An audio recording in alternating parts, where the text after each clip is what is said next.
ಎಲ್ರಿಗೂ ನಮಸ್ಕಾರ. ನಾನು ನಿಮ್ಮ ತೇಜಸ್. ನಮ್ಮ ತತ್ವಮಸಿ ಕುಟುಂಬದ ಪ್ರೇಕ್ಷಕರೆಲ್ಲರಿಗೂ ನಮಸ್ಕಾರ. ಮೊದಲನೇದಾಗಿ ಪರಾಭವ ನಮ್ಮ ಸಂವತ್ಸರದ ಶುಭಾಶಯಗಳು ತಮ್ಮೆಲ್ಲರಿಗೂ. ಅಂದರೆ ಯುಗಾದಿ ಹಬ್ಬದ ಹಾರ್ದಿಕ ಶುಭಾಶಯಗಳು. ಈ ಯುಗಾದಿ ಹಬ್ಬದಲ್ಲಿ ಹೊಸ ವರ್ಷ ಅಂತ ಶುರುವಾದಾಗ ಎಲ್ಲರಿಗೂ ಒಂದು ಕುತೂಹಲ ಇದ್ದೇ ಇರುತ್ತೆ. ಈ ವರ್ಷ ನಮ್ಮ ರಾಶಿಗೆ ಹೇಗಿರುತ್ತೆ, ಈ ವರ್ಷ ಏನೆಲ್ಲ ಬದಲಾವಣೆ ಆಗುತ್ತೆ ಅಂತಕ್ಕಂಥ ಒಂದು ಕುತೂಹಲ ಇದ್ದೇ ಇರುತ್ತೆ. ಸೊ ಅದಕ್ಕಾಗಿಯೇ ಇವತ್ತು ನಮ್ಮೊಟ್ಟಿಗೆ ಸ್ಪೆಷಲ್ ಗೆಸ್ಟ್ ಇದ್ದಾರೆ. ಅವರು ಆಸ್ಟ್ರೋನ್ಯೂಮರಾಲಜಿಸ್ಟ್ ಆ್ಯಂಡ್ ವಾಸ್ತು ಕನ್ಸಲ್ಟೆಂಟ್. ಸೊ ಬಹಳ ಫೇಮಸ್ ಆಗಿರುವಂಥ ಒಂದು ಆಸ್ಟ್ರಾಲಜರ್. ಇವರೊಟ್ಟಿಗೆ ಇವತ್ತಿನ ಒಂದು ರಾಶಿ ಭವಿಷ್ಯ ಹೇಗಿದೆ, ಅಂದರೆ ಯುಗಾದಿ ಹಬ್ಬದಲ್ಲಿ ನಮ್ಮ ರಾಶಿ ಭವಿಷ್ಯ ಹೇಗಿದೆ ಅಂತಕ್ಕಂಥ ಮಾಹಿತಿಯನ್ನು ಈ ಒಂದು ಸಂಚಿಕೆಯಲ್ಲಿ ತಿಳಿಯೋಣ. ಬನ್ನಿ ಈ ಕಾರ್ಯಕ್ರಮಕ್ಕೆ ಸ್ವಾಗತ ಮಾಡೋಣ ಶ್ರೀಮತಿ ವಿಭಾ ಶೆಟ್ಟಿ ಮೇಡಮ್ನ. ಮೇಡಮ್ ನಮಸ್ತೆ. ನಮಸ್ತೆ ಸರ್. ಮೇಡಮ್, ಈ ಯುಗಾದಿ ಹಬ್ಬದಲ್ಲಿ ಎಲ್ಲರಿಗೂ ಒಂದು ಕುತೂಹಲ ಇದ್ದಿರುತ್ತೆ. ನಮ್ಮ ಮೇಷರಾಶಿಗೆ ಮತ್ತು ರಾಶಿ 12 ದ್ವಾದಶ ರಾಶಿಗಳಿಗೆ ಹೇಗಿರುತ್ತೆ ಈ ಹೊಸ ವರ್ಷ ಅಂತಕ್ಕಂಥ ಮಾಹಿತಿಯನ್ನು ನೀವು ಈ ವೀಕ್ಷಕರಿಗೆ ತಿಳಿಸ್ಕೊಡ್ಬೇಕಾಗಿ ತಮ್ಮಲ್ಲಿ ವಿನಂತಿ. ಖಂಡಿತವಾಗೂ.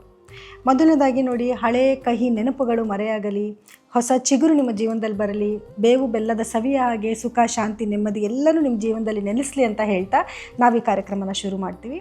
ಹಾಗೆ ನೀವು ಹೇಳಿದ್ರಿ ಈಗ ದ್ವಾದಶ ರಾಶಿಗಳ ಬಗ್ಗೆ ಹೇಗಿದೆ ಅನ್ನೋದ್ರ ಬಗ್ಗೆ ತಿಳಿಸ್ಕೊಡಿ ಅಂತ ಹೇಳಿಬಿಟ್ಟು ಖಂಡಿತವಾಗ್ಲೂ ಹೇಳೋಣ. ಅದಕ್ಕೆ ಮುಂಚೆ ಗ್ರಹಗಳ ಒಂದು ಸ್ಥಾನಮಾನದ್ರ ಬಗ್ಗೆ ಫಸ್ಟು ವಿಶ್ಲೇಷಣೆ ಮಾಡೋಣ. ನಮ್ಮ ಗ್ರಹಗಳ ಸ್ಥಾನಗಳ ಬಗ್ಗೆ ನೋಡೋದಾದರೆ, ಗ್ರಹಗಳ ಸ್ಥಾನ ಮತ್ತು ಈ ಗ್ರಹಗಳ ಸ್ಥಾನ ಎಷ್ಟು ಮುಖ್ಯ ಆಗುತ್ತೆ ಈ ರಾಶಿ ಭವಿಷ್ಯನ ನೋಡಬೇಕು ಅಂತಕ್ಕಂಥ ಮಾಹಿತಿಯನ್ನು ನೋಡಬೇಕಾದ್ರೆ? ಖಂಡಿತ ತುಂಬ ಮುಖ್ಯ ಆಗುತ್ತೆ ಸರ್. ಏನಕ್ಕೆ ಅಂತಂದರೆ ಗ್ರಹಗಳ ಸ್ಥಾನಮಾನದ ಮೇಲೇ ಅವ್ರಿಗೆ ಏನೆಲ್ಲ ಅದು ಪರಿಣಾಮ ಬೀರ್ತಿದೆ ಅಂತ ನಾವು ಹೇಳ್ಬೋದು. ಈಗ ಫಾರ್ ಎಕ್ಸಾಂಪಲ್ ಯಾವ ಗ್ರಹ ಯಾವ ಸ್ಥಾನದಲ್ಲಿ ಕೂತಿರುತ್ತೆ ಆ ಮನೆಗಳ ಮೇಲೆ ನಾವು ಅದನ್ನು ಅನಲೈಸ್ ಮಾಡ್ತಾ ಹೇಳ್ತಾ ಹೋಗ್ಬೋದು. ಹಾಗಿದ್ರೆ ಗ್ರಹಗಳ ಸ್ಥಾನ, ಮೊದಲಾಗಿ ಗ್ರಹಗಳ ಸ್ಥಾನ ಹೇಗಿದೆ ಅಂತಕ್ಕಂಥ ಮಾಹಿತಿಯನ್ನು ತಿಳಿಸ್ಕೊಡಿ.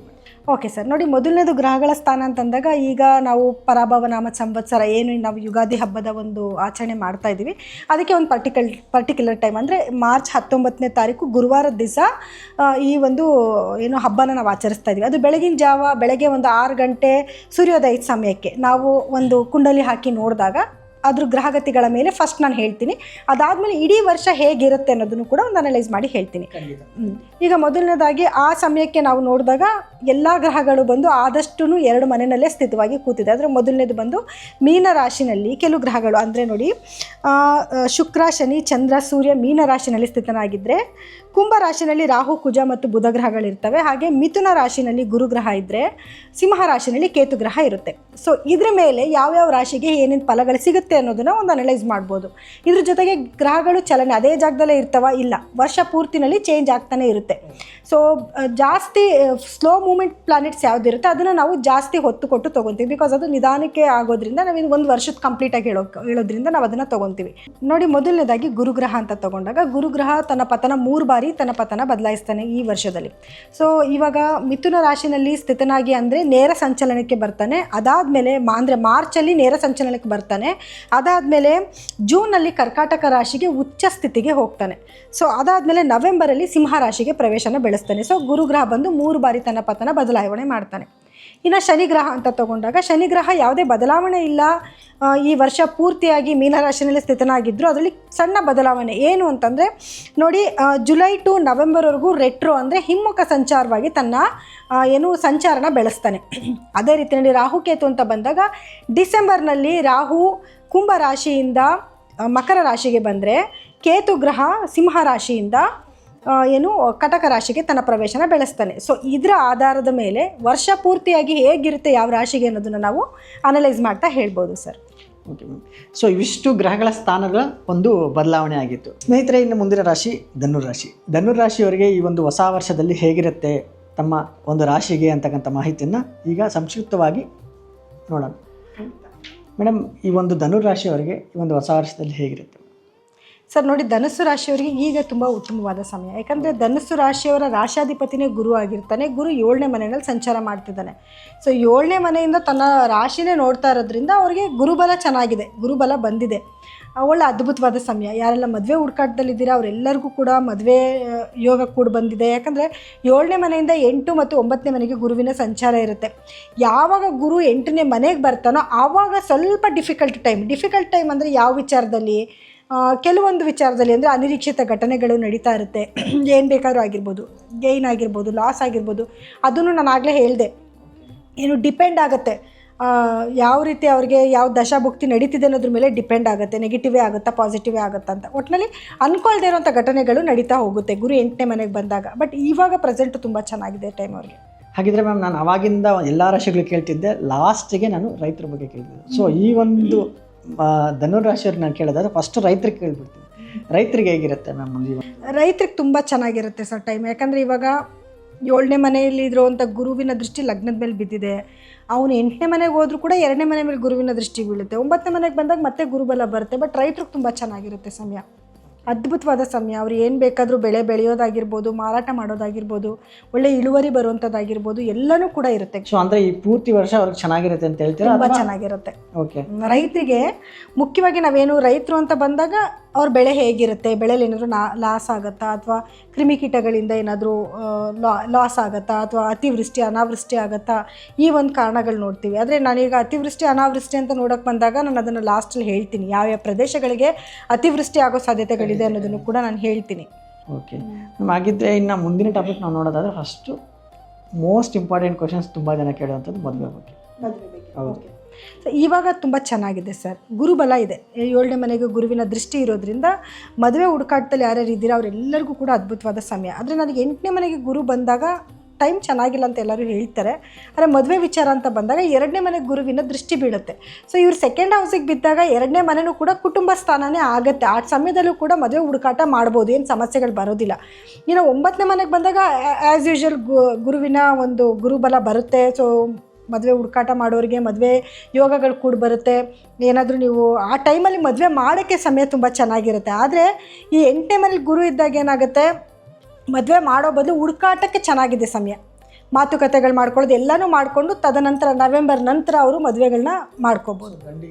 ಹೆಣ್ಣು ಹುಡ್ಕೋದು, ಮದುವೆ ಮಾಡೋದು, ಶುಭ ಕಾರ್ಯಗಳು ಮಾಡೋದು, ಇದೆಲ್ಲನೂ ಮಾಡ್ಬೋದು. ಮತ್ತು ಪ್ರೇಮಿಗಳು ಯಾರೆಲ್ಲ ಪ್ರೇಮಿಗಳಿದ್ರೆ ಅವರು ಮನೆಯಲ್ಲಿ ಹೋಗಿ ಹೇಳ್ಕೊಳ್ಳೋವಂಥದ್ದು, ಅದರಿಂದ ಸ್ವಲ್ಪ ಗ್ರೀನ್ ಸಿಗ್ನಲ್ ಸಿಗೋದು ಎಲ್ಲನೂ ಕೂಡ ಆಗುತ್ತೆ. ಸೊ ಓಕೆ, ಇನ್ನು ಹಾಗಿದ್ರೆ ಹಣಕಾಸಿನ ವಿಚಾರದಲ್ಲಿ ನೋಡೋಣ.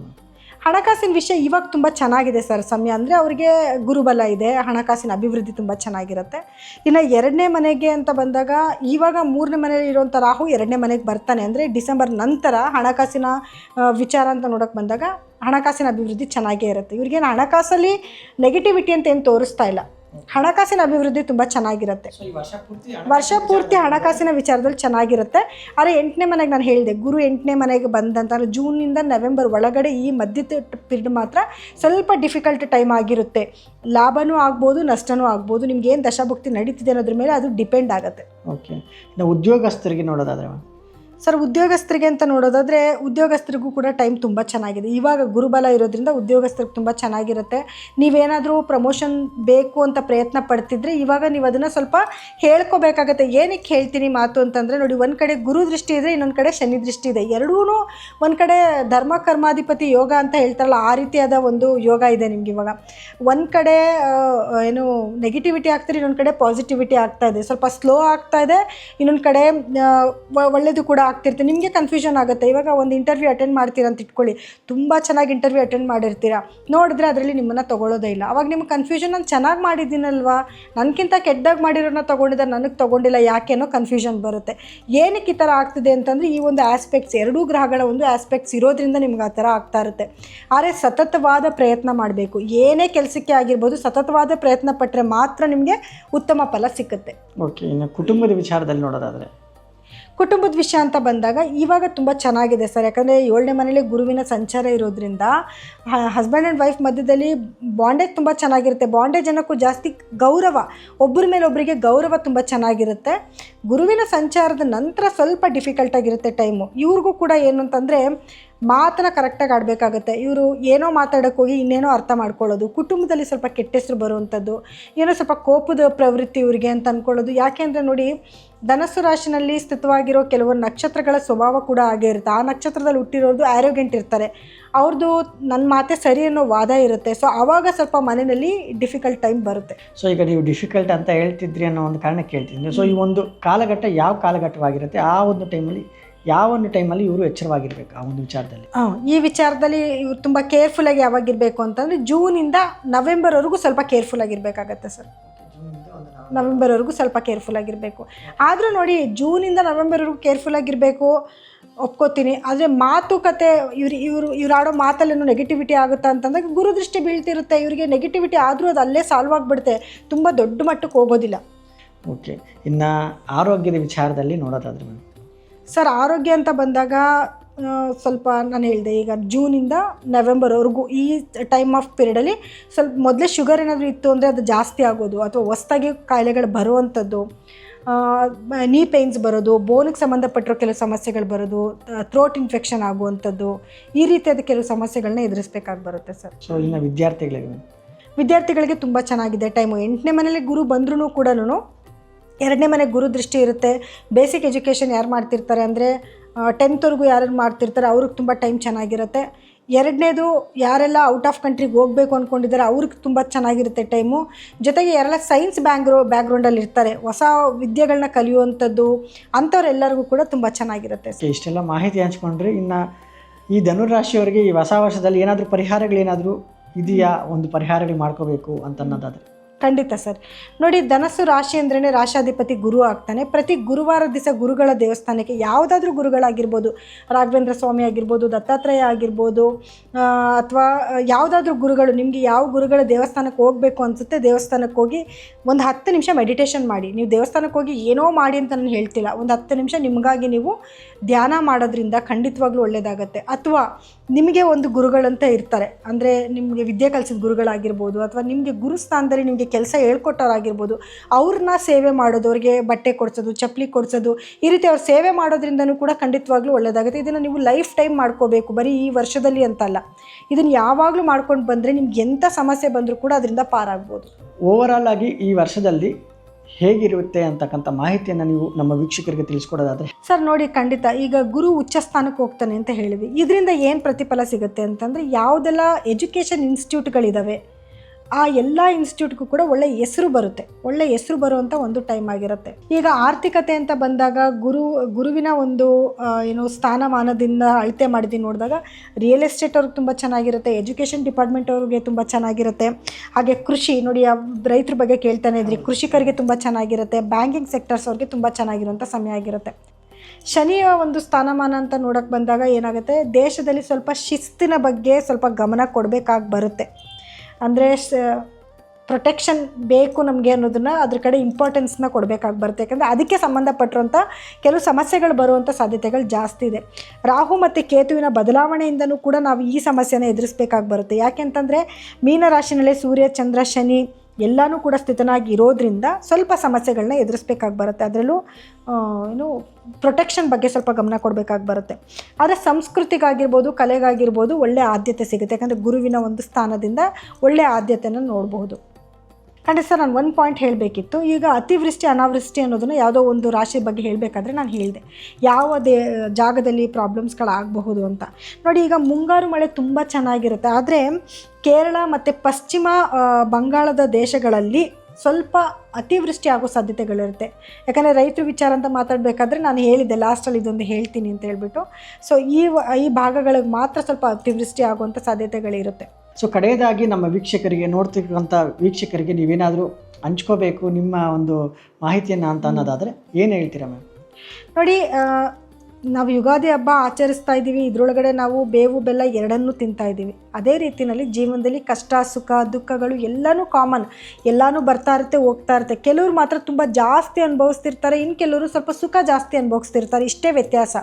ಸೊ ನಿಮ್ಮ ಜಾತಕಗಳನ್ನ, ವೈಯಕ್ತಿಕ ಜಾತಕಗಳನ್ನ ಒಮ್ಮೆ ಪರಿಶೀಲನೆ ಮಾಡಿಸ್ಕೊಳ್ಳಿ. ಸೊ ಆವಾಗ ನಿಮಗೆ ಗೊತ್ತಾಗುತ್ತೆ ಎಲ್ಲಿ ಸಮಸ್ಯೆ ಇದೆ, ಅದಕ್ಕೆ ಏನು ಪರಿಹಾರ ಮಾಡ್ಕೋಬೇಕು ಅನ್ನೋದನ್ನು ತಕ್ಕ ಇವ್ರ ಹತ್ರ ಜ್ಯೋತಿಷಿಗಳ ಹತ್ರ ತೋರಿಸ್ಕೊಂಡು ತಕ್ಕ ಪರಿಹಾರಗಳನ್ನ ಮಾಡ್ಕೊಳ್ಳಿ. ಜೀವನದಲ್ಲಿ ಒಳಿತನ್ನು ಖಂಡಿತವಾಗ್ಲೂ ನೋಡ್ಬೋದು. ಸೊ ಪೇಷನ್ಸಿಂದ ಇರಿ, ಯಾವುದಕ್ಕೂ ಆತರ ಬೀಳೋದು ಬೇಡ, ನೆಗೆಟಿವ್ ಆಗ್ತಿದೆ ಅಂತ ತಲೆ ಮೇಲೆ ಕೈ ಇಟ್ಕೊಂಡು ಕೂರೋದು ಬೇಡ. ಆದಷ್ಟು ಕೆಲಸ ಚೆನ್ನಾಗಿ ಮಾಡಿ, ಒಳ್ಳೊಳ್ಳೆ ಆಪರ್ಚುನಿಟೀಸ್ ಬಂದಾಗ ಅದನ್ನು ಉಪಯೋಗ ಮಾಡ್ಕೊಳ್ಳಿ. ಮತ್ತು ಕೆಲಸ ಸಿಕ್ಕಿಲ್ಲ ಅಂತ ಕೊರಗೋದು ಬೇಡ, ಪ್ರಯತ್ನ ಮಾಡ್ತಾನೆ ಇರಿ. ಸೊ ಇಷ್ಟೆಲ್ಲ ಒಂದು ಒಳ್ಳೆಯ ಮಾಹಿತಿಯನ್ನು ಹಂಚ್ಕೊಂಡಿದ್ದೀರಾ ಧನುರಾಶಿಯ ವೀಕ್ಷಕರಿಗೆ. ಸೊ ತಮ್ಮರಿಗೆ ತುಂಬ ಹೃದಯದ ಧನ್ಯವಾದಗಳು. ನಮಸ್ತೆ ಸರ್. ನೋಡಿದ್ರಲ್ಲ ವೀಕ್ಷಕರೇ, ಈ ಹೊಸ ವರ್ಷದ ರಾಶಿ ಭವಿಷ್ಯ ಹೇಗಿದೆ ಅಂತಕ್ಕಂಥ ಮಾಹಿತಿಯನ್ನು.